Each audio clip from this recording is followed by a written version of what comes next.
A reiz eo poelgomzer? Binvioù elektronek noazus. Ouspen milliard a poelgomzerio a oa bet gwerzhet erbet e daouvil pevarzik. Ne vez ket lakaet ar goz a liez war an drare. Aouzan ar divinkou elektronek a c'hall bezañ noazus evit an natur hag an dud. An aour, ar stein, an tantalum, hag an tengsten rekis evit ar poelgomzerio da skouer, ave gwerzhet evit magan brezelio e kongo da skouer a liez mat.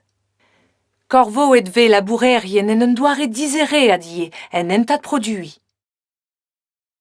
Zevel poelgomzerio en ur modal. Diviz en eus an design ur bas van Abel klask produi poelgomzerio gant nebeutoc'h a zioù sokiel hag ekologel. Gant e emregerez Fairphone, staliet en igel vroio, en eus roet lañs d'ar poelgomzer reiz kentan dre an arc'hantaoui astrol.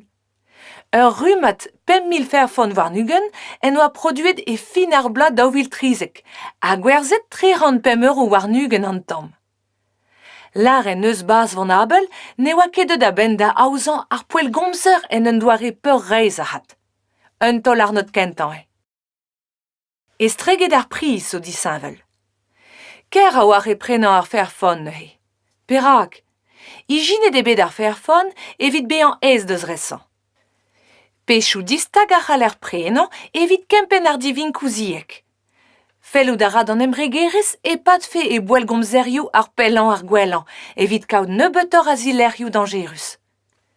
Embannet en eus ivez an emregerez koust a produi dre ar munut a roll ar bourchaserien. Un eil Fairphone war ar stern.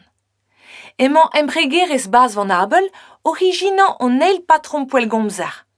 Ouspenn 500.000 skouerenn anezhañ a oa berak prenet e miz Gwen Golo daouvil 500. Gallo dusoc'h ha pa dusoc'h e vo a Fairphone daou, a koustusoc'h ie. 50 euro warnugen e vo e briz.